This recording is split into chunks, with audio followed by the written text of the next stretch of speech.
Welcome to Getting to the Truth in His Art. I am your host, Rob Lee. And today, I am interviewing a Washington, D.C. based American self-taught artist. Please welcome Charlie Visconage. Welcome to the podcast. Hey, how's it going? It's going all right. How are you? I'm pretty good. So I want to start off with some questions. Since we got all of the niceties out of the way, I like to kind of half-ass it with the niceties. Hey, how are you moving into the real stuff? Well, it's like you want to save it on air, right? You don't want to say anything too interesting before we're really doing the show. Yeah, I try to be as white bread and bland as possible. I am untoasted toast before the show.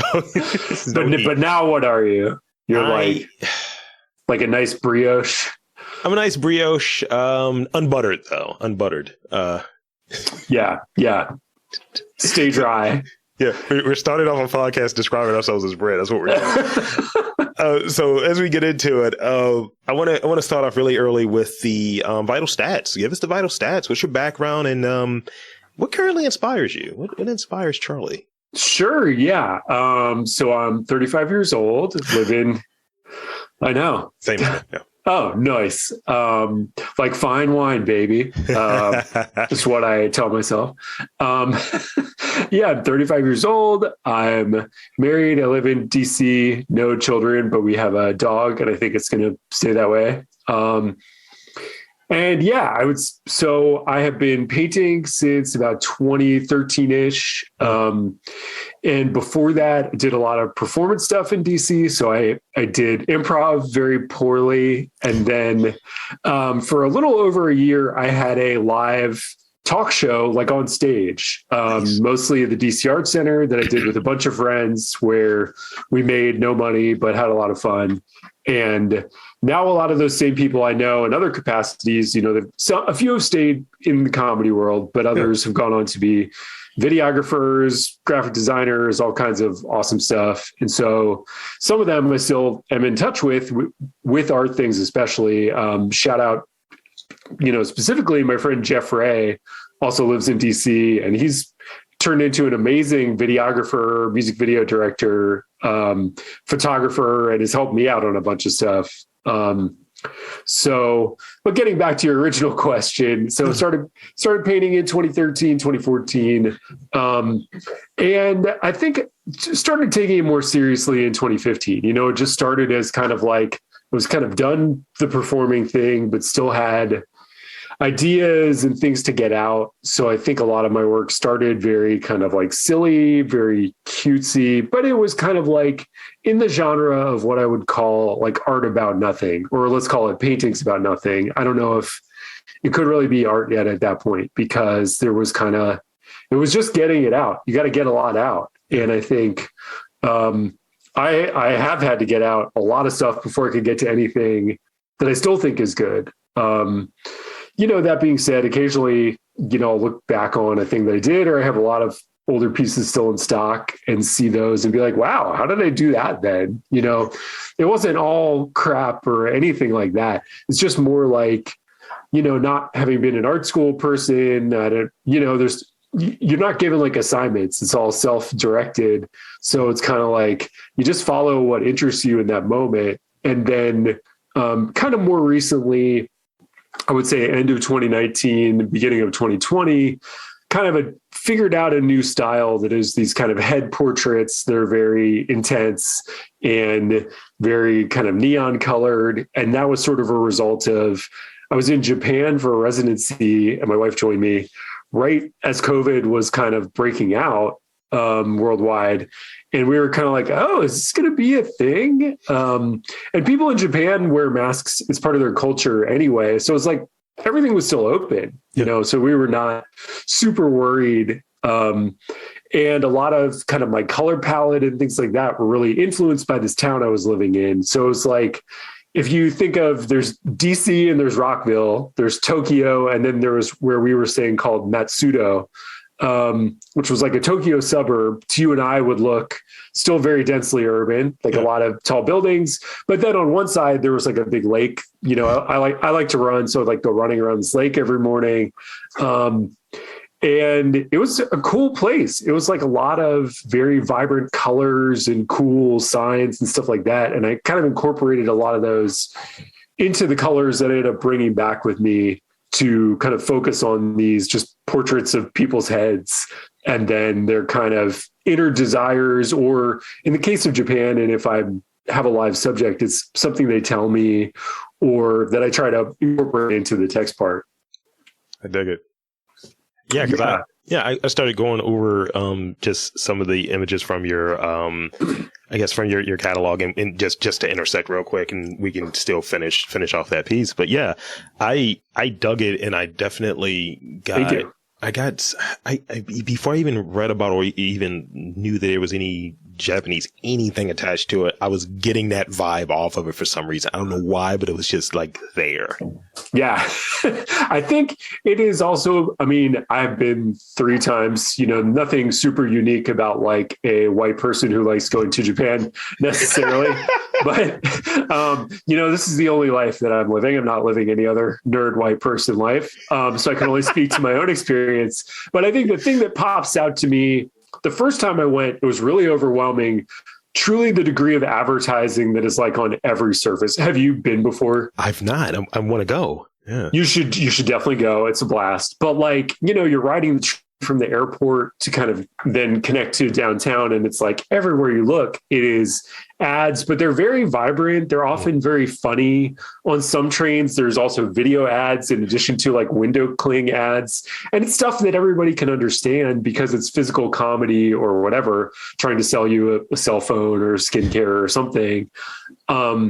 So I think that aesthetic, like, I'm not dealing in subtlety ever. And I don't really want to be, obviously. But I think that kind of aesthetic of like, bam, in your face, because, it's densely populated. Again, I'm not an anthropologist or whatever, not professional, but my amateur read on it is like, it is a dense population. Every ad is fighting for, eyeballs and mind share. So maybe that is how they came to be, very like over the top and funny and colorful. But I found myself, taking in restaurant signs, advertising, things like that to influence my own, just kind of like go balls to the wall with it because, to me, I want to make something that's on a wall if it's next to something else that somebody like stops and it's arresting to them. Even if they don't really like it, I think I would only be more upset if they was like, yeah, I saw it. It's fine. Like that would cut me more than anything, I think. Like, it exists. It's a thing. Right. Like, damn, that's ice cold. Yeah.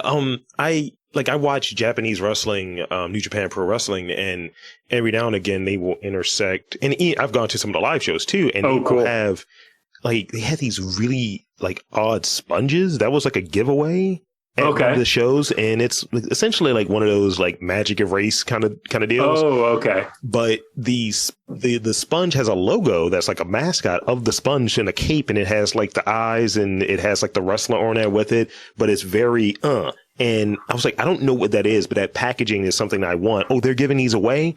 I'm not going to use it to clean anything, but I was like, the advertising is very similar in the way you were describing what you saw on the training out there. And yeah, absolutely. So I think that definitely influenced the kind of start of the collection that I'm in now. So kind of the best of those I've kind of packaged as calling Positive Fury. So it's like, I think that I have kind of a high energy, but, hopefully positive attitude, but still kind of this intensity behind, the pieces that fit under that. So it's kind of like the bulging eyeballs, the sort of like clenched jaw. A lot of them are like screaming or yelling. And I think that is like, I speak very loudly anyway. But I'm a loud, cartoony person when I can be. And so I think the pieces are kind of magnifying that out even more. I dig it. It's funny. I immediately as I think, because I have a logo behind me that's just a disembodied head, and I always think about what my co-host of my other podcast would say. Whenever I take my glasses off, my eyes disappear, and I'm trying to think like, how would I look in your work with those bulging eyes? I was like, I don't have eyes. I was like, I just wouldn't ever be immortalized. Or you'd have like, big old glasses, but maybe they'd be on top and then, That'd be great. And even the pictures that like, in kind of doing the research on you, that kind of positive energy sticks out too, even in how you present yourself in pictures and even the attire that you're wearing. I was like, oh yeah, this is, not to sound corny, but this is almost on brand with the colors that I'm seeing and the work that you're putting out. Thank you. Yeah. I have a friend. So I know you had Emin on the show, and she was a great artist friend. She's much closer. We are also friends. Danny Green is this other artist. And so I'm glad to hear you say that, because Danny was saying to me recently, she's went full time recently, and she finally feels like she can dress the way that she's felt on the inside. Yeah. And so I don't know if I'm all the way there yet, but I think definitely for shows or anything, I'm trying to be big, colorful, friendly. I have flat feet, but I have a lot of like loud shoes that I like to wear. They're not very comfortable. Like I have these yellow, they're like Caterpillar brand, but they're not like work boots. They're like high tops or whatever. Terrible for my feet, but I love wearing them out to like an art show or like some other just stuff like that, where it's kind of like I want to be noticed. Sorry, my dog is like scratching on the other side there. But I want to mirror the work. I'm not trying to wear all black and fade into the background or anything. It's hard for me, and sometimes going out and being art adjacent. So going to art talks and hosting art talks and doing studio visits like the one I did with Emin. And it's like, I don't know what to wear. Like Carhartt is just comfortable for me. I just like it's kind of becoming a meme lately, but I think that's not your fault. You like what you like. And I try not to go XL, because there was one day I had on a knit, a shirt, a hoodie, and overalls, and some Doc Martin boots, the Basquiat Doc Martin boots. I was I am a cartoon character. And then I'm 6'4", so it's just a lot of everything. Fellow tall dude, I feel ya. So I read that in your childhood, you were told by peers that you were a bad drawer. Shame on them. Screw them. I know. Shame on them. And you believed it for a while, and a friend convinced you otherwise. So what resonated with you from that friend that kind of made you pursue this means of expression, like something that ultimately you loved? Yeah. So I'm lucky to have, when I was starting out, kind of a friend mentor, Matt Ciso, who's a DC artist. He's older school. He was kind of like, or I want to say he's maybe 55 now, but still very prolific. So is his wife, Dana Ellen. But they've lived in DC like in the mid 80s onward. So seen all kinds of shit. But he's an incredibly talented guy, very successful. And I think he was a guest on my show. So that's how I knew him, had him on a couple of times, because I'm sure, like you're saying, you moderate artist talks. Not all artists are good speakers or like an entertaining kind of guest, but Matt really has like a big personality to back up his work. And so that kind of drew me to him, and we would hang out. I would say this is not telling stories out of school, but for them, drinking is a big part of their creative process. It's not necessarily for me, but Matt and I would, at the time he had a separate studio in Adams Morgan, and I lived pretty close by. So I would just go over there and we drank and painted. Like he invited me to come join him and hang out and, listen to music and talked. I'm a gamer. He's also a gamer. So we kind of connected on that level. But I think Matt's encouragement really helped me kind of be like, because I kind of thought like, well, it's got to be all inside the lines and pretty and colors. And I didn't even have any kind of notion of art stuff much at that point. I kind of like know what I liked. I like graphic novel kind of stuff. And, we talked about advertising. That's always kind of stood out to me. Mm-hmm. But just, I think being encouraged by Matt and then having him help me out on just sort of like, what do I even buy to like try this? Yeah. So I think that helped. For my wife and I used to live in a 2-bedroom apartment. And so for a little bit, I took over the 2nd bedroom painting and then spilled a little bit of paint on the carpet. One morning when I was coming down off of the day after some Molly time. So I was like not feeling great, and I spilled some paint on the carpet, and she was so nice, but she was like, you got to find another place to take your work, which is totally fair. It was taking over her space too. So then I moved to a studio space in Tacoma Park, DC Art Studios, which still exists in a slightly different format. They like moved a little bit. That was at that space for a long time. It was great, but it was kind of great in my journey to be like, okay, well, I've got a day job, so I can afford this while I'm selling things sporadically and kind of figuring it out. But also just having a place where you can make a mess, I think is also encouraging, because at home you try to be a little bit more restrained when you're making stuff there. And I think, just kind of being around other artists gave me more confidence. And the thing that I found is kind of like, as much as I enjoyed being in the comedy world, hanging out with a bunch of depressed people who are, whether it is an improv team or stand-ups, I've never really done stand-up, but I've been among them. And it's kind of like, it's a lot of competition for not very many slots versus art people are like, okay, you're an artist. Cool. Like nobody's like checking your credentials or whatever. It's like, oh, what are you working on? For them, I would say, 99% of my experiences in that way, especially starting out, were super positive. And then just kind of slowly finding other people who are doing cool stuff that you feel like you resonate with. So I feel like, a lot of, since I've been at this kind of a while and not always in a profitable way, I think the biggest learning thing for me has been like trying to cultivate art friends. Not that I didn't think I needed them, but it was just more like, wait, how do you do that? And I mean, thankfully with Instagram and stuff, sometimes just reaching out to people and being like, hey, could I, see your studio sometime, or like, show me what you're working on. People are super happy to share with you in that way. And it's not like high pressure or whatever. And you get to know people more. So it's kind of a meandering answer to your question. No, but I think you keyed in on something that was like really, really big and resonated with me there, where finding those friends that are kind of in that spot, because people who I think are creating, especially in a self-taught DIY sort of thing, because like podcasters, we're always in this kind of spot to justify our existence as creators or what have you.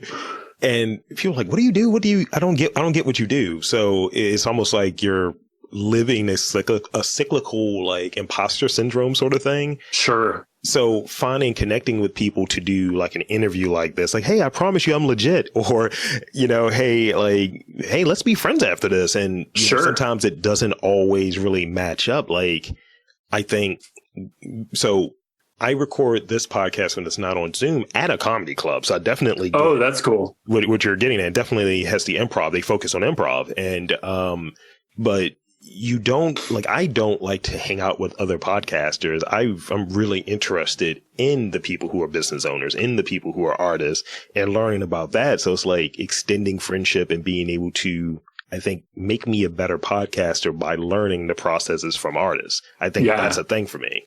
That's cool. That's super cool. Yeah. I guess I got to wonder. It's also like, if somebody else is trying to do true crime, which is a very saturated podcast genre, you're like, I don't know if we have a lot to talk about. Like, oh yeah, this person got murdered. It's like, sure. Like, man, that's a dark story, dude. Right. And as a person right now I do 2 other podcasts outside of this. So it's cool. I'm very all podcasts all the time. So this right here serves as kind of a departure from it, even though it's work and you got to be on and all of that. But it's a departure from you just kind of having this fully scripted thing that you're working on, and you're really very much in your specific lane. Yeah.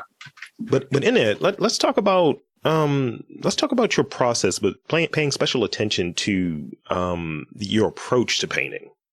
Sure. Yeah. I mean, sort of pandemic permitting, I generally just, it kind of goes 2 ways. Sometimes I think about the text first, where, you just kind of, by being in the studio a lot, I guess, to step back, you are kind of priming your mind to then think about it a lot when you're not there. I believe, at least for me. So, pre-pandemic, I was like getting up the crack of dawn and going like 3 days a week for a couple hours, maybe sometimes on a Saturday. And the results were just okay. plus being sort of sleep deprived. But it was kind of like my 9 to 5 was what it was. The studio space that I belonged to was pretty far away from my house. Like things were just not clicking enough, but I didn't really realize it because it's kind of like it was the way that it worked for me. And I'm not a big night person, which I know a lot of artists are, but I'm like, I'm trying to be in bed by 10 o'clock and that's the very latest. Like have my melatonin gummy and I'm going to be out. You know what I mean? Yeah, absolutely. I'm 35 listeners. This is the mileage life puts on your body. But so when we come back from Japan and the job that I had at the time was like, hey, we need you to quarantine for 2 weeks. And I was like, sick, sounds good. And then I was just in my studio every day and I was like, oh man, this is dope. And had changed jobs. I've actually changed jobs twice during the pandemic, but they've stayed remote, where it's like being there every day really does matter. Even if you're kind of dejected or whatever, you still, I still get juiced up from just being around my work and kind of thinking about it. So to go back to your original question, it starts where either have an idea for the text, I'm reading about something like, in it, kind of going back to the positivity, I consider myself sort of like a positive nihilist. Like, so for one that I posted that has been decently popular, it's going to be in a show in Baltimore. When does this come out? I have some flexibility. Okay. So this art show that I'm in is on January 29th. So it either will be about to happen or has happened. And if it has happened, it went great. If not, c'est la vie, baby. So it's at the Gormley Gallery at what is now Notre Dame University in Baltimore, opening January 29th. But it's this piece called You Will Die, Earth Will Burn, Hold Nothing Back. And it is, so originally an art friend of mine who goes, Sarah Barn, she goes by Sarah Barnfart on Instagram. Yeah. Great name. She came and sat for me and, we usually try to have a conversation with people for at least a half an hour to kind of like get to know them more. I knew her a little bit, but she was like, yeah, I think I'm going to quit visual art and be in a punk band. I actually haven't heard the update on that. So I hope it's good, but that's like, oh, sweet. That's cool. But I had her do kind of like a mean mugging face for me. And so that was the face. And then at the same time, this sort of UN climate report came out and some scientists like quote tweeted it. And he was just like, look, man, your individual carbon footprint doesn't mean shit. You should just like try to live a good life and not worry about like buying a Tesla or something and thinking that you're doing something good. Which is also my personal opinion. It's kind of like, you know what? Sure, compost if it's good for you, but don't scold other people. Yeah. So that was kind of like, oh, okay. Then it usually starts with a longer thought of like, all right, well, we're all going to die someday. The earth is what it is. So if you want to do something now, do it. So in my spare time, I ride a motorcycle and I have most of the time people are like, oh, that's so dangerous, which boring. But occasionally people are like, oh, I really want to do that someday. And I'm like, well, let's say as long as money's not an issue, when, if not now, you know what I mean? And I think that's my personality generally anyway, is kind of like, yeah, I want to do that thing. And if it's not going to break the bank, I'm going to do that thing. But to go back to the piece, so that's how that all came together. And then the background was kind of like this, green toxic air over a like mountain and a red moon. And I had seen, so the other place that I like look for images is just random photographers and things on Instagram. But I also am a huge fan of the visionary game director Hideo Kojima, who did Death Stranding and Metal Gear, but he'll often just tweet or post on Instagram about movies. And he posted this image, and I think it was like some like giant bug horror movie from the 70s. I forget what it's called, but it had this very cool like dark silhouette of a mountain and then like a red sun behind it. So I kind of had that image printed out. I had this picture of Sarah printed out, and it was on I like working on a bigger scale. Mm-hmm. So this 40 by 30 canvas. So I had a pretty good idea of what the images were going to be. I definitely wanted the background visible, and her face to look really intense. Yeah. And then I was kind of like, I think this will work really well for the, now trying to shorten it down to like, you will die, earth will burn, hold nothing back. Like, I'm not trying to, I think it's hard not to toe the line between, like, again, going back to advertising, some like cheesy thing that you would hear in like a Nike ad or something. I don't think a company trying to sell shoes would ever like remind you that you'll die someday. Just do it, guys. Yeah, just do it. But that's kind of how one will come together. Sure. Other times, like I'm working on one right now, that will maybe be finished by the time this comes out, of my good friend of mine from high school. His name is Andrew Adams, and he is a movie director. He just finished doing his first like feature-length self-financed movie. And he's somebody just artistically, we've kind of grown to get, like, been able to learn a ton from him, even though it's totally kind of separate world over time. And somebody he knows took this beautiful picture of him. He's got like kind of long hair now.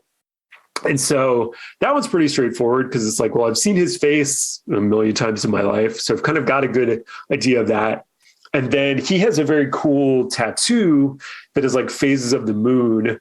So I did like a couple colors for his face, and then I did the phases of the moon kind of like above the skin of it. So it'll be visible under the frown lines and wrinkles under his eyes or whatever, but it's just kind of another layer on there. And then I was kind of thinking about, there's some 70s director, I want to say it was maybe like Cassavetes, I don't know exactly, but he described kind of like when making a movie, they would shoot all the scenes during the day and then maybe be in one location, and the whole cast and crew, everybody would have dinner that night. And he would say, everything we're doing within the time that this is being shot, like this is the movie. Everything that happens after is something else, when it's edited, when it is marketed, when it's packaged for the public. So then I'm pretty sure that one will just be called like, this is the movie. Like, your life is the movie. You got to just own that part of it. So it's stuff like that. And kind of like really running those ideas through your mind until you can distill them, or figure out a different path, or sometimes be like, I don't know if that's that good of an idea. And then a year from now, but it kind of needed to come out, and a year from now, maybe I'll paint over it or something. What you were describing at a point reminded me of this approach that I've been trying to do, to get things done. And it's essentially like riding the wave, right? And I think often when you're a self-taught person in that kind of creative spot, you're just riding a wave and you get it done. And I get that's probably true for you, right? Are there moments where, and I think you touched on it, that you're critiquing your own work, and does it really have a huge impact on maybe the amount of work that you're putting out, or how you might be a little gun shy, like, I'm going to do a smaller canvas, or I'm going to use less of this color. This didn't pop the way that I wanted to, or maybe just, any changes that come to mind. What does that look like for you?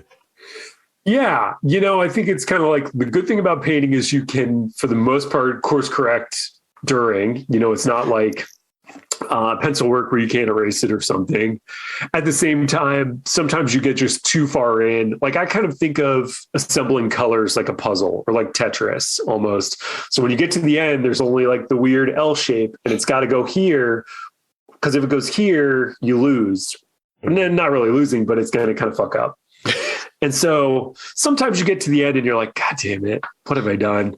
But then, other people will attach to it too. So yes, I do ride the wave. I do try to be pretty organized though. And honestly, every time I see somebody who's more organized than me and they have a technique that I think will work for myself, I steal that. So, and then try to keep myself accountable. So when I was with my same filmmaker friend a couple of years ago, he was doing some of these kind of like, travel videos that end up being posted on Facebook. And I was with him in New Mexico. We went to visit this metal artist, and the metal artist had this huge fabrication warehouse. It was really cool, but he also had a big ass whiteboard that was like divided into, what am I working on? What is the collector getting? Blah, blah, blah.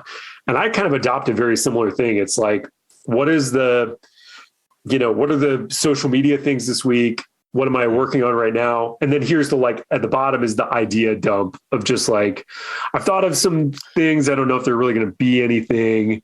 So I would say within those parameters, I ride the wave. Yeah. But in terms of making the work, I rarely leave things that are unfinished. I do try to finish them, even if when I know that it's done, I'm just like, that was maybe like a C+ or a B, but it was just like, okay, well, the idea wasn't refined enough or whatever. And again, it's like, well, the canvas doesn't have like a hole kicked in it. I'll just paint over it in a year or something. But I try to post everything to Instagram because the other thing is that sometimes you're not the best judge of your own work. Some people really attach to things that I don't like that much of my own things, and some shit that I'm really excited about, people could care less about. This is a thing that I run into regularly when putting out episodes. I'm like, I thought this was a really good one. It's like, it's fine. Or wow, I can't believe this person said that. I was like, the audio quality was dog shit. What are you talking about?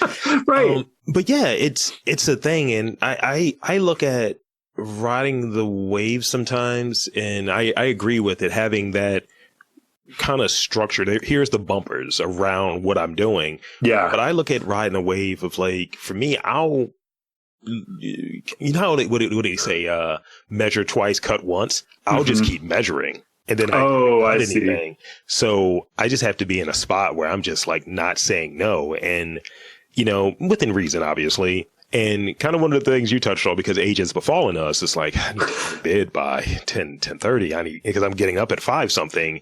And to make the donuts, and the donuts are podcasts. Yeah. And do the day job. And in riding that wave, it's like, all right, I'm not going to do more than 3 episodes in a day, because you're on and you're talking, and you also got to preserve your voice too, that's your instrument. That's your paintbrush. It's my gold. No. It's your gold. In addition to the research you do for these episodes, but But yeah, it's one of those things that also, I think, from the component of you're learning, you're taking in a lot that comes from people. So you're learning about like, oh, wow, you had something that really crappy happened, and that's in this work. And you have to process that stuff. And it's a lot of stuff that's sitting there, and you want to be able to give everything its due, again, within reason. Like, I don't want to do 2 interviews before you, and then I'm like, I got nothing for Charlie. I got nothing. Well, and you're just like, no energy, whatever.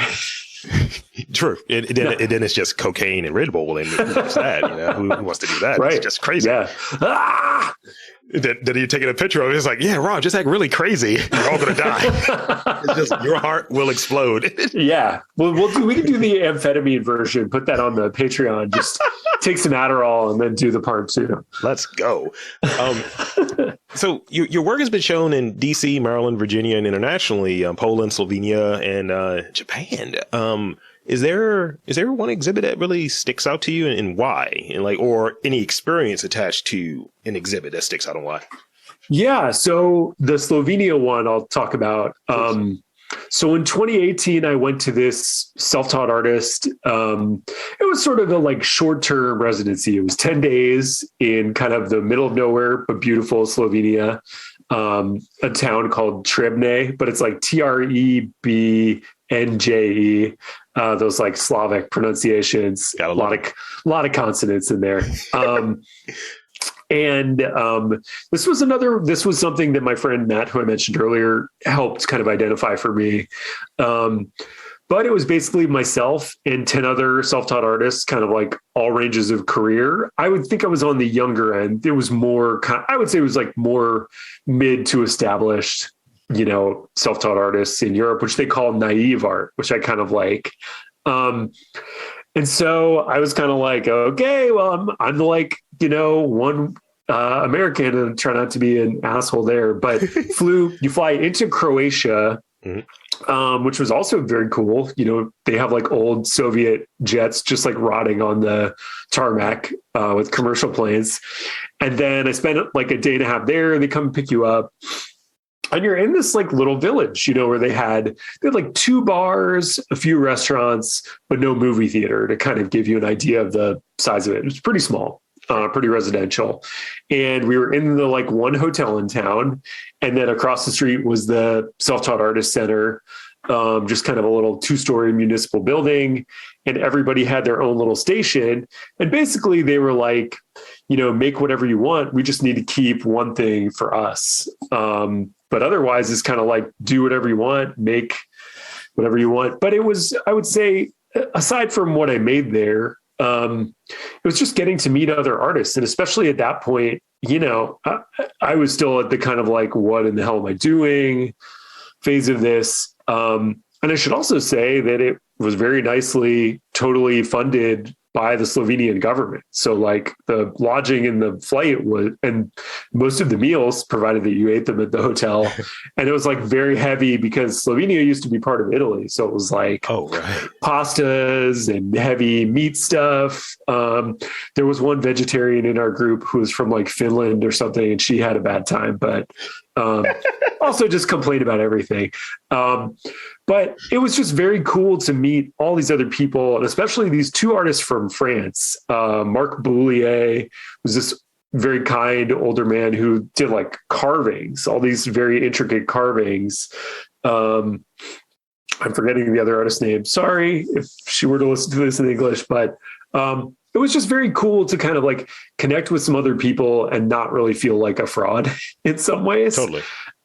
Especially because I think I have to be honest, I don't know the total like feel of the Baltimore art scene, but I will say in DC, I'm not sure that I fit there compared to what most people are doing. It seems very MFA-y, very like, fine objects to have in your home. And I mean, I have like cool objects to have in your home, but I think going somewhere else and being around these other people almost validated what I was doing more for, to keep doing it. And then they were like, oh, have you done the Outsider Art Fair in Poland? Which is how I ended up applying to that show. Or like, oh, have you thought about all these other things? Just kind of, and I think it's also the general kind of like being in the US, you're just looking at more US centric stuff. Whereas going to Slovenia, having all these people from a whole bunch of other different European countries, that particular time, they've had other, even more geographically diverse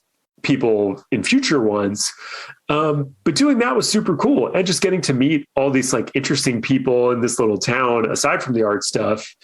And I hope you can like apply again. So I'd love to go back some other time in the future just to kind of see how it's changed and then try to do more of the work that I'm doing now there, kind of like meet some local people and paint them and kind of get their story and incorporate it into the pieces. Because at that time, I think I was still kind of doing things that didn't really have a unifying theme to them or anything. That's great. Thank you for sharing that experience. That's really cool. Sure. Thanks. Yeah, it was a blast. And Slovenian wine, very good. Fantastic. So I think we're going to wrap on that as that last real question. And now it's time to get weird. Okay. With some rapid fire questions. Let's go. So I have 5 rapid fire questions for you. Answer these as briefly as you can. Okay. How do you know when a painting is good? If it makes you feel anything. I was going to say, like, if you haven't kicked a hole through it. Yeah, if you don't want to buy it for the purpose of taking it to a gun range and just like blowing 80 holes in it. That's great. On what occasion do you lie? When I go to friends' dinner and say, like, that was a little loose. That creme brulee is not tight. That loose brulee, dude. I think probably to preserve someone's feelings if the ask is not really for my unvarnished opinion. Yeah. Okay. But I would do more like a white lie. I would just be like, yeah, it was fine. I wouldn't be like, I try not to be enthusiastic about things that I don't actually like. But it's not important to be like, yo, that shit sucked. If it was somebody asking me one-on-one about a thing, unless they were like, I'm here for the pain or whatever. Yeah, I had the same vibe, and I find that even if I try to be mindful and spare someone's feelings, my face lies on me, and my face tells on me. It's just like, like sorry, it was fine. This is dog shit. When do you talk about your art?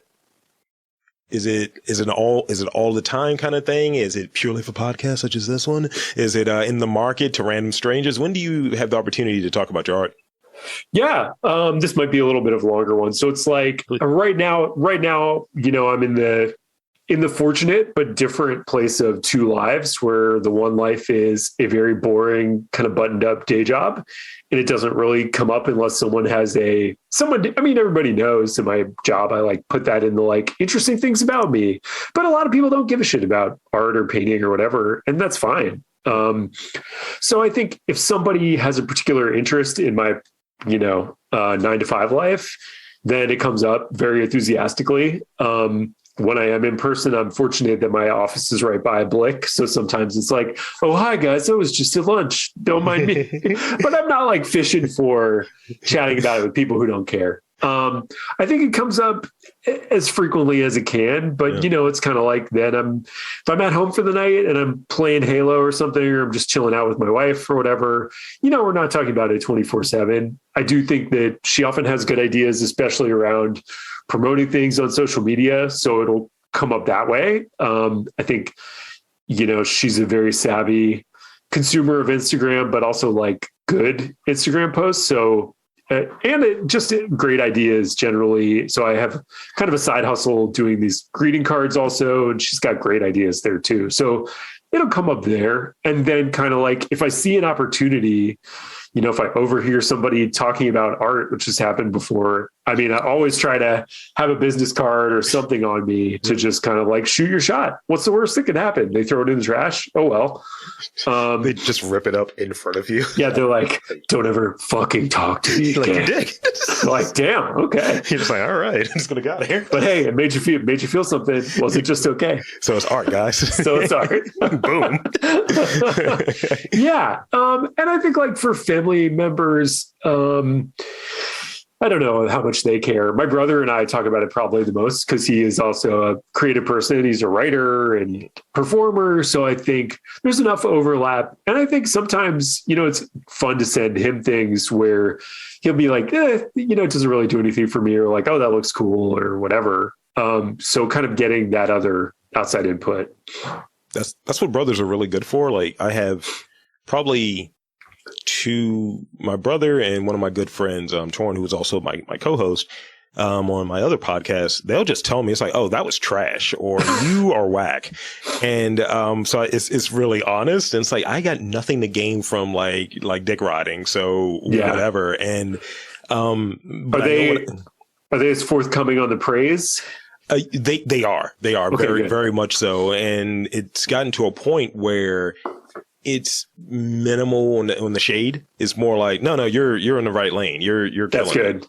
And so it's automatically there. And because I like puns and I like ridiculous things. So it's just like, like I call myself the Midnight Snack. That's a nickname that I have. Or the American Wave. It's a lot of different bullshit that comes out of my mouth that I'm trying to get over. Okay, last two. Okay. What are you playing these days? You said you're a gamer.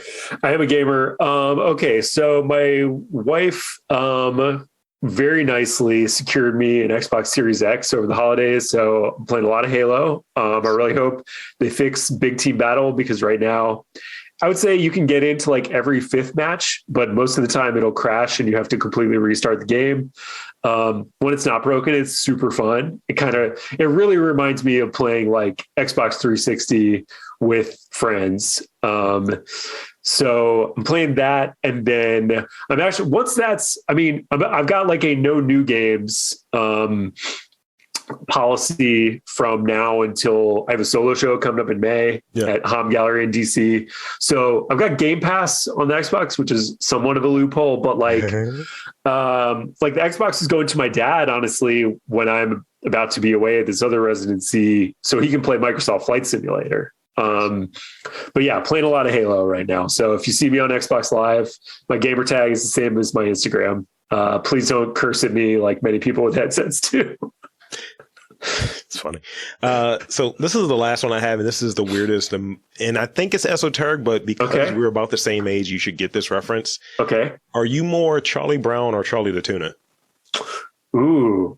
I think Charlie the Tuna, probably. I would say I don't have clinical depression, which I think most of the Peanuts did. I mean, I'm not a doctor, but I think most of the Peanuts did clinical depression. But you have a dog, though. Do have a dog. And he's arguably cooler than me. But yeah, I think you're probably more Charlie the Tuna, just sort of like a goof and like at my best, big and kind of draw others in with my energy.